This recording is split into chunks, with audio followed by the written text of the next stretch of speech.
Bonsoir, je suis ravie de pouvoir vous parler au nom de RSO, organisation socialiste révolutionnaire qui existe en Allemagne et en Autriche et qui est liée à l'Étincelle en France et donc au MPA.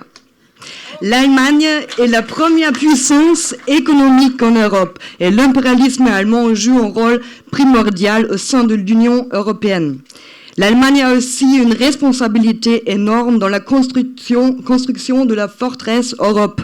Cette Europe de barbelés qu'on dénonce toutes et tous ensemble ce soir. Cela dit, l'Allemagne a accueilli beaucoup plus de migrants que la France ces dernières années, surtout en provenance de Syrie, d'Afghanistan, d'Irak ou de Turquie. Plus de 3 millions de réfugiés vivent actuellement en Allemagne, avec des statuts très divers et souvent très précaires, dont plus d'1 million de réfugiés ukrainiens depuis 2022. En 2015, Angela Merkel a eu sa fameuse formule « on y arrivera », interprétée comme une volonté d'accueillir des centaines de milliers de réfugiés.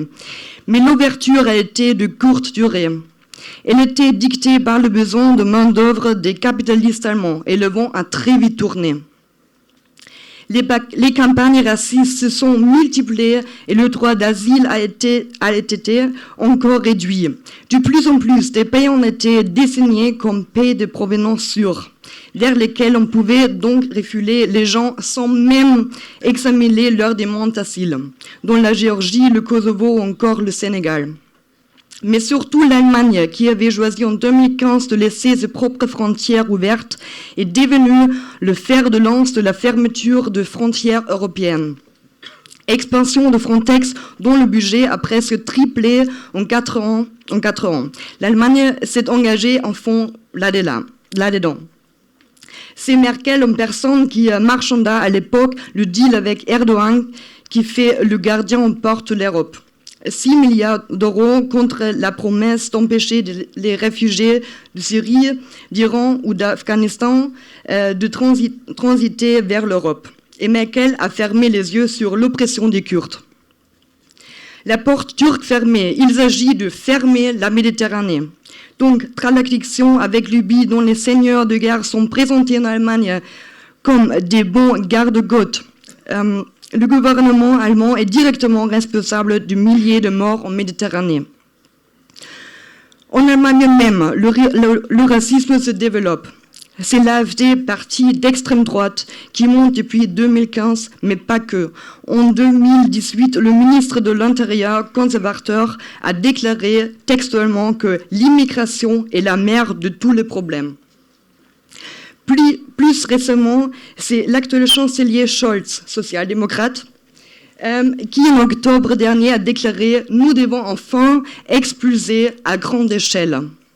Ces derniers mois, le racisme anti-arabe a augmenté sur fond de soutien inconditionnel du gouvernement allemand à Israël.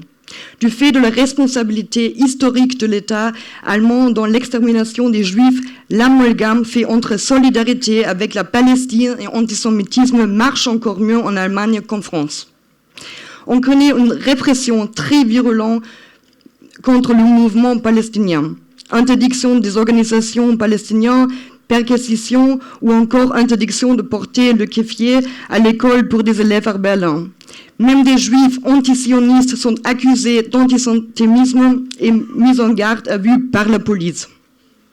C'est l'extrême droite de l'AfD qui fait de la propagande raciste, mais ce sont les partis du gouvernement, qu'ils soient de droite ou de gauche, qui font le sale boulot de mettre en pratique la politique raciste.